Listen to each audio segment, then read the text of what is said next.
چلے جانتے ہیں. وہ تو امام ابو حنیفہ، امام شافعی، امام مالک، امام احمد بن حنبل کا زمانہ تھا.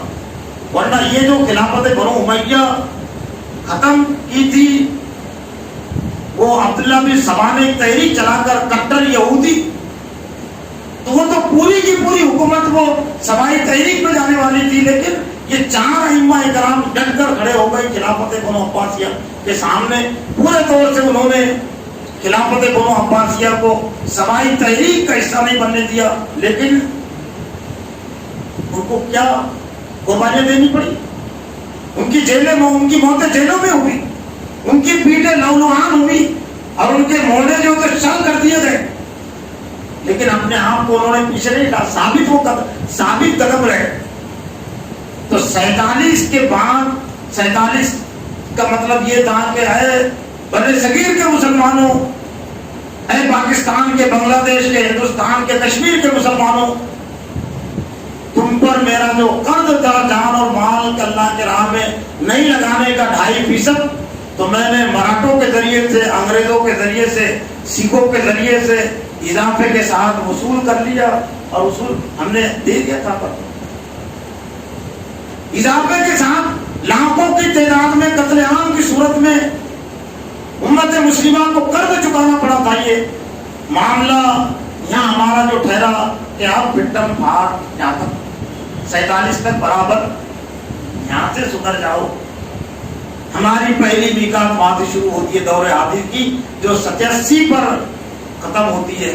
پہلی میقات کا مطلب جیسا کہ عربوں کے لیے تھا کہ کوئی ڈھیل رہے گی، ہم تمہارا اثر ڈالیں گے، تم اپنا کام کرتے رہو، صرف روٹی کپڑے اور مکان کو بنیاد بنا کر کام مت کرو، رب رسول اور قرآن کو بنیاد بنا کر کام کرو، تم تمہارے دشمنوں سے نمٹیں گے. چنانچہ تاریخ بتاتی ہے کہ 1947 سے لے کر 87 تک میدان سیاست میں ہماری یہ درگت نہیں ہوئی تھی. وہ پہلی میقات تھی. اور اسی میقات کا نتیجہ یہ تھا کہ جب ایمرجنسی نافذ ہوئی اور جبری نظر بندی کی مہم چل رہی تھی، تو مولانا سید منت اللہ رحمانی حیات ہوتے تھے، اور انہوں نے ایک عام جلسے میں کہا تھا کہ میں اندرا گاندھی سے کہتا ہوں کہ 1 مہینے کے اندر وہ جبری نظر بندی کی پالیسی کو واپس لے، اور اگر اس نے پالیسی کو واپس نہیں لیا تو میں 1 مہینے کے بعد جہاد کا اعلان کروں گا. ایسا ڈالا تھا نا اللہ، بہت بڑی بات تھی نا. آج کے دور کے حساب سے تو کوئی توقع کر ہی نہیں سکتا نا کہ وہ زندہ رہ سکے گا بعد میں اور جیل کے باہر رہ سکے گا. کہ میں 1 مہینے کے بعد جہاد کا اعلان کروں گا. 15 دن کے اندر اندرا گاندھی کو نظر بندی کی پالیسی واپس دینا پڑی تھی.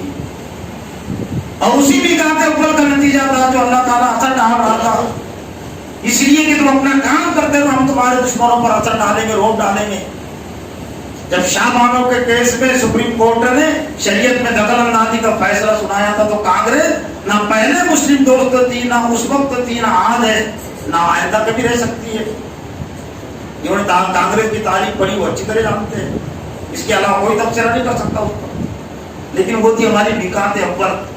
جب 83 میں شاہ بانو کے کیس میں سپریم کورٹ نے شریعت کے خلاف فیصلہ دیا تھا، تو 2/3 اکثریت سے پارلیمنٹ میں اس فیصلے کو قلم کرنا پڑا تھا. تو کیا وہ مسلم ہو گئی تھی؟ وہ تھی میقات اول کی بات، 87 سے پہلے کی بات کہ تم اپنا کام کرتے رہو، ہم تمہارا اثر ڈالیں گے. لیکن مسلمانوں نے کانگریس پر بھروسہ کر کے، سیاسی پارٹیوں پر بھروسہ کر کے اسلام کو اور اسلام کی رہنمائی کو، نماز کی گائیڈ لائن کو اور قرآن کی گائیڈ لائن کو نظر انداز کر دیا، اہدنا الصراط المستقیم کو نظر انداز کر دیا، غیر المغضوب علیہم الضالین کو نظر انداز کر دیا. اور یہی وہ امت مسلمہ ہے کہ ابھی 1 سال پہلے 2 سال تک کورونا کا شور چلا، تو صرف 2 سال کی اخبار بازی سے اور حکومت کی کوششوں سے مسلمان اور جماعتیں کورونا گائیڈ لائن کی اتباع اور پیروی کی تلقین کرنے لگے، دعوت دینے لگے کہ کورونا گائیڈ لائن کو نظر انداز مت کرو، نکاح کو آسان کرو، نکاح کو آسان کرو. علماء کی باتیں، جماعت اسلامی کی باتیں برسوں میں سمجھ میں نہیں آئی، لیکن کورونا کی گائیڈ لائن से एक ही महीने में, एक ही साल में बात समझ में आ गई कि शादी कम लोगों के साथ भी हो सकती है, ज्यादा लोग उसमें नहीं ले जाना चाहिए। 2 साल की कोरोना के शोर के नतीजे में कोरोना गाइडलाइन क्या होती है उस पर अमल करने के मुसलमान आदी हो गए, लेकिन बरसों के कुरान पढ़ने के बाद भी पुरानी गाइडलाइन क्या है तिजारत में, सियासत में, निकाह में, अभी इसका इल्म, इसका एहसास नहीं है। नमाज की गाइडलाइन क्या है नमाजियों के लिए? ईद सिरातल मुस्तकीम की गाइडलाइन है ना, सिरातल लजीना अनअमता अलैहिम ये नमाज की गाइडलाइन है ना। तो कितनी जमातों ने और कितने उलमा ने इसकी तहरीक चलाई, जबकि वो कोरोना की एक हकीकत ये भी है कि बहुत ज्यादा हकीकत पर मबनी वो बीमारी नहीं थी। कुछ हद तक कुछ चीजें उसमें हो सकती है, लेकिन ज्यादातर वो फर्दी पर मबनी, फर्दियत पर मबनी, शोर पर मबनी, धोखाधड़ी पर मबनी, साजिश पर मबनी। लेकिन उसके बावजूद पूरी कोशिश लगी रही कि कोरोना गाइडलाइन भी होती है और उस पर अमल करना चाहिए, लेकिन कुरान की गाइडलाइन और नमाज की गाइडलाइन को हमने नजरअंदाज कर दिया। तो मैं इस पर अल्लाह का शुक्र ही बजा लाता हूँ कि बहुत ज्यादा मेरी उम्र नहीं है, थोड़ी है, लेकिन जिस दिन से मैं कुरान पढ़ रहा हूँ, दीन की बातें बहुत दिन से मैं अखबार भी करता हूँ, खबरें भी मैं पढ़ता हूँ। 1980 से मेरा ताल्लुक खबरों से जुड़ा हुआ है। 65 की मेरी पैदाइश है, गोया कि 15 साल की उम्र से जब मैं दीनी तालीम हासिल करता था, उसी वक्त से अखबार बीनी का और खबरों के सुनने का भी मेरा शौक था और मेरा ये अमल था, आज भी है। तो 1980 से कम अज कम मैं अखबार हिंदुस्तान की सियासत से बरास्त वाकिफ भी हूँ। 1987 में ही कांग्रेस के 2 भाग हुए थे, बीपीसी अलग हुआ था, जनसंघ पार्टी उसने बनाई थी। क्यों? दूसरी निकाल शुरू हो गई थी ना, कांग्रेस पर जोन था ना मुसलमानों, ये कांग्रेस बताने वाली है, कांग्रेस के होते रहते हुए हमको और क्या करने की जरूरत है। तो 87 में फिर बीपीसी का अलग हुआ, जन मोर्चा उसने कायम किया। उसके बाद कांग्रेस को फिर अपने बलबूते पर कभी सरकार बनाने का मौका नहीं मिला। और बाबरी मस्जिद, राम मंदिर का मुद्दा और मामला ये तो बहुत पुराना है, 1895 से ये चल रहा था, लेकिन जान कब पड़ी वो हमने पहली विकास को जो नजरअंदाज किया। एडवाणी ने 88 में और 89 में ही तहरीक चलाई थी मुल्क में, उससे पहले भी तहरीक चला सकता था ना, लेकिन अल्लाह का हाथ बीच में था, अल्लाह की एक हाथ थी उम्मत मुस्लिमा के लिए, उनके बस में नहीं था। हम ये समझते हैं कि ताकत और कुव्वत वही होती है जो हम नजर आती है। सूरह आदाब उठाकर देख लीजिए, सूरह आल इमरान उठाकर देख लीजिए, सूरह अनफाल उठाकर देख लीजिए। नबी सल्लल्लाहु अलैहि वसल्लम और सहाबा किराम बहुत अल्लाह के करीब थे ना, लेकिन अल्लाह ने फरमाया कि वो जुनूद लम तरौहा, ऐसे लश्कर हमने भेजे कि तुम उनको नहीं देख सकते। नबी सल्लल्लाहु अलैहि वसल्लम भी नहीं देख सकते थे वो लश्कर, तो हमको तो सिर्फ उतने ही लश्कर मालूम है जिनको हम देखते हैं। अल्लाह के पास वो लश्कर है जिसको मोहम्मद सल्लल्लाहु अलैहि वसल्लम नहीं देखते थे और जिसको हज़रत सिद्दीक़ और हज़रत उमर फारूक नहीं देखते थे। तो अल्लाह ने फरमाया कि हमने तुम्हारी मदद की उन लश्करों से जिन लश्करों को तुमने नहीं देखा जंग आदाब के मौके पर, जिन लश्करों को तुमने नहीं देखा जंग ओहद के मौके पर और जंग बदर के मौके पर और भी बेशुमार मौके पर। लक़द नसरकुमुल्लाहु फी मवातिन कसीरा व हुनैन इज़ अअजबतकुम कसरतकुम, कि अल्लाह ताला बेशुमार जगहों पर तुम्हारी मदद कर चुका और खास तौर से हुनैन के दिन। तो फिर यहीं से फिर बाबरी मस्जिद, राम मंदिर का मामला भी फिर जोर पकड़ा और फिर 92 में उसकी इजाजत हो गई। मामला अगर यहाँ तक होता तो भी ठीक था, लेकिन उसके बाद भी उम्मत मुस्लिमा की हमारी सूरत हाल क्या रही है? क्या सियासत में इस्लाम हमको याद आया? कुरान हमको याद आया? 1992 के बाद भी, बाबरी मस्जिद की शहादत के बाद भी सियासत में जबकि नाकामी हुई, नामुरादी हुई, इस्लाम याद नहीं आया। याद आया तो सुप्रीम कोर्ट याद आया, सुप्रीम कोर्ट याद आया। और शरीर लिहाज से सुप्रीम कोर्ट भी ताकूत की तारीफ में आता है।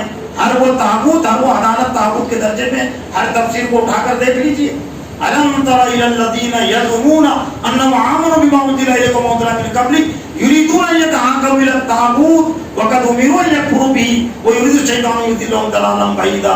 क्या तुमने देखा नहीं मुनाफिकीन के किरदार को बयान किया गया, उन लोगों को जो दावा तो करते अल्लाह पर ईमान लाए और आप पर जो नाजिल किया गया उस पर ईमान रखते हैं, आपसे पहले नाजिल करता पर ईमान रखते हैं, लेकिन मामला क्या युरीदूना यतहाकमू इला तागूत, वो अपने मामला को तागूत से फैसला करवाना चाहते हैं। वक़द उमिरू अन यकफ़ुरू बिही, जबकि उनको हुक्म दिया गया कुछ का इनकार करे, वो युरीदु शैतानु युज़िल्लहुम दलालन बईदा, और तो शैतान चाहता है लोगों को दूर की गुमराही में डाल दे। तो 87 से हमारी जो दूसरी मिकात चल रही है, तो दूसरी मिकात का मतलब ये होता है कि अब अल्लाह ताला की जो खुसूसी मदद दी तो बातिल परस्त पर रौब डालने की और तुम्हारे फिर मैदान साफ करने की, तो अब वो अल्लाह की सुन्नत खत्म हो गई, रौब की बात। अब तुमको खुद अपना मैदान बनाना है। तुम जितने पहले अगर करते तो कम जद्दोजहद तुमको करनी पड़ती, लेकिन अब ज्यादा कुर्बानियां तुमको देनी पड़ेगी, ज्यादा तुमको माल की कुर्बानी देनी पड़ेगी, इसलिए तुमने खामखा ताखीर की है, तुमने देर लगाई है।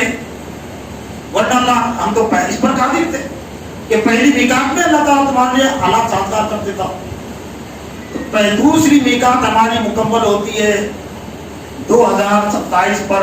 वो लफ्ज जब आता है तो चूंकि वो दुनियावी लिहाज से डरने की बात नहीं, मैंने एहसास किए, मैंने घर वालों के लिए वसीयत की है, बीवी के लिए भी और आम जमातों के लिए मेरा एहसास यही है कि जब खुद इख्तियारी जेलों के लिए उम्मत और उलमा तैयार नहीं है, जिसकी वजह से मसाइल है। और मैंने मेरी बीवी के लिए, बच्चों के लिए, अंदर की बात है, लेकिन मैं समझ तो इजहार करने मैंने वसीयत कर रखी कि अगर गिरफ्तारी होती है तो मेरी किसी ने जमानत नहीं लेना, मेरे तरफ से कोई वकील नहीं बनाना, मेरे रिहाई के लिए कोई कोशिश नहीं करना। और ये सिर्फ मेरी तजवीज़ नहीं, मेरी तजवीज़ और तहरीकात के लिए भी है। जमात इस्लामी से मेरा ताल्लुक है, लेकिन जमात इस्लामी के जिम्मेदारों से कभी कभी मेरी बात होती है तो मैं कहता हूँ कि दस्तूर अच्छा है, लेकिन एक उसमें कमी है। तो कहते क्या कमी? मैं कहता हूँ उसमें जेल का तस्करा नहीं है, जेल का तस्करा होना चाहिए। क्या ऐसा हो ही नहीं सकता कि एक जमात बातिल के निजाम में गल्बे दीन का काम करे, गल्बे दीन के मकसद को रखे और फिर जेलों की तारीख और देनों से उसको कोई सामता पेश कराए। और फिर मैंने कहा कि भाई जेल का तस्करा ना भी रखे तो फिर भी तो जेल में जाना पड़ेगा। 1975 में, 1993 में तो जेल में जाना पड़ा, पाबंदी लगी ना। तो अगर देर तो उसमें तस्करा रखते थे तो हमारी बात और ज्यादा बात सही हो जाती। और हम ये कहते हम तो पहले से इसके लिए तैयार थे कि हमारे लिए कोई नई चीज नहीं है जेल में जाने की बात। तो कहते बात तो बिल्कुल ठीक है, वादे तौर से नहीं है, लेकिन जमात इस्लामी जो अपने अरकान की तरबियत करना चाहती है वो तरबियत ये है कि हर तमाम हालात के लिए वो तैयार रहे। तो इसके बाद जो सूरत हाल बनी 1987 मेरा अपना एहसास ये है कि आखिरी जो 2-4 साल है उम्मत मुस्लिमान के लिए बड़े सगीर है, ये बहुत फैसला कुन हालात है। अल्लाह की मदद और नुसरत को अपनी तरफ मुतवज्जे करने के लिए, बातिल को शिकस्त देने के लिए, या फिर अपने आप को फिर नस्ल कुशी के हवाले करने के सिलसिले में, जिसमें मैंने कहा डरने वरने की बात नहीं, एहसास की बात। एक मोमिन को तो अल्लाह के अलावा डरना ही चाहिए। और अगर उसकी मौत होती है दीन और ईमान के नतीजे में तो वो इतना मुबारक है कि ये भी कहेगा उनको यही मत हो कि मर गया, वो जिंदा है, लेकिन तुम समझते नहीं, तुम समझते नहीं। तो 87 पर हमारी दूसरी मिकात शुरू होती है। और ये मेरा तजिया ये 30 साल पहले का तजिया है, मैं 30 साल से बोलते आ रहा हूँ।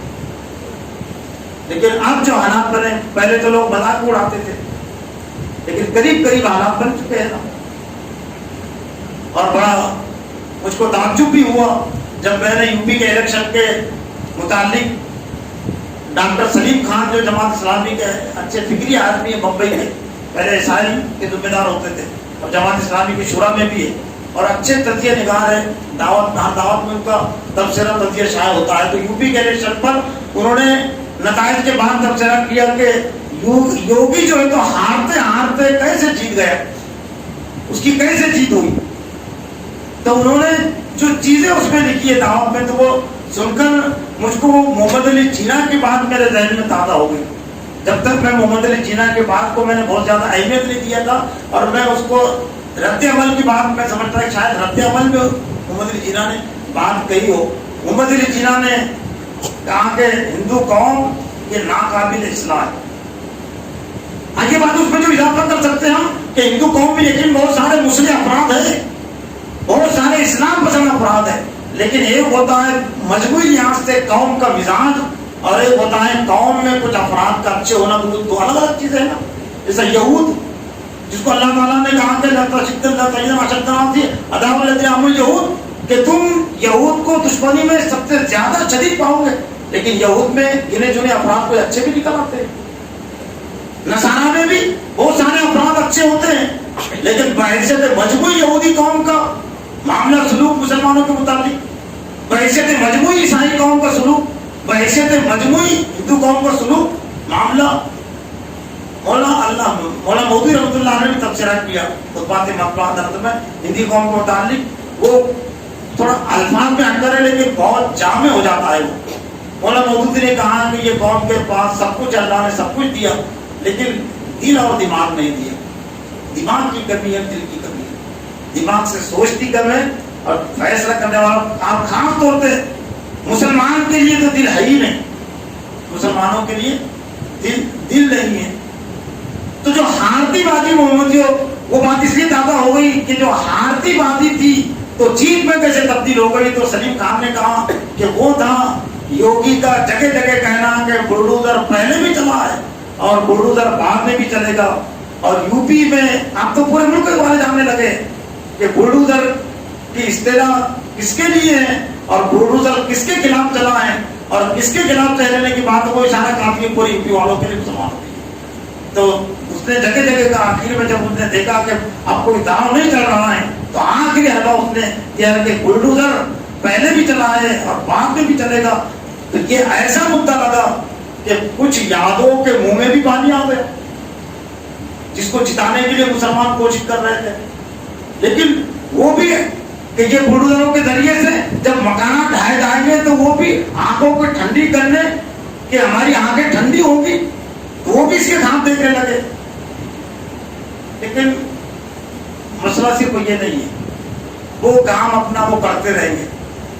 باطل پرستوں سے اور شیطان سے ابلیس سے ظاہر بات ہے کوئی اب اچھائی کی توقع کوئی نہیں, لیکن یہ احتسابی چیز ہے. 1927 تک مسلمانوں نے اگر اپنے آپ کو میدان سیاست میں نہیں بدلا تو عرب کی آبادی تو خیر وہاں چونکہ ملک لگے ہوئے تھے تو ایک ملک سے دوسرے جگہ میں ان کو جگہ مل گئی, کچھ ترکی نے ان کے لیے جگہ دے دیا. لیکن ہندوستان کے اطراف میں بہت زیادہ جگہ خالی نہیں ہے, کشادر سمندر ہے, اور پاکستان کے بس میں نہیں ہے, بنگلہ دیش کے بس میں نہیں ہے کہ وہ ہندوستانی حکومت کے ناراضی بول لے کر کسی کو پناہ دے سکے یا کسی اور کو پناہ دے سکے. لیکن یہ بھی حقیقت ہے کہ اگر مسلمانوں نے میدان سیاست میں سورۃ فاتحہ کی بات کو مان لیا, اپنی نماز کی بات کو مان لیا, تو حالات یکسر تبدیل ہو جائیں گے. کچھ آزمائشیں ضرور آئیں گی لیکن عذاب سے بچ جائیں گے. لیکن مسئلہ پریشانی جو بات کہی جاتی ہے کہ کھڈے سے بچ کر کھائی میں گر گیا, وہ مثال بھی ہوتی ہے ہم پر کہ امت مسلمہ نے جماعتوں نے اور علماء نے دیکھا کہ اسلامی سیاست کے سلسلے میں بہت سارے کھڈے ہیں, تو کھڈے سے بچ کر ہم کو گاڑی گزارنا ہے, چلانا ہے. تو کھڈے سے تو بڑھ گئے لیکن کھائی سے نہیں بچے نا. کھائی میں گرا دیا نا کانگریس نے, کمیونزم نے کھائی میں گرا دیا نا ہم کو, قوم پرستی کی سیاست نے کھائی میں ہم کو گرا دیا. تو کھڈے تو ہیں اللہ تعالیٰ نے رکھے آزمائش کے لیے, اور کچھ گھاٹ بھی رکھے ہیں, سیدھے راستے میں گھاٹ آتے ہیں. لیکن ہم نے کیا نکالا کہ گھاٹ ہے بہت مشکل سے چلنا پڑتا ہے, تو گھاٹ کو گھاٹ کو گزرے مت, پہاڑ جہاں تک ہے ایسی ادھر بھگاتی گاڑی بھگاتے رہو, ادھر چلتے رہو تو منزل دور ہو گئی نا.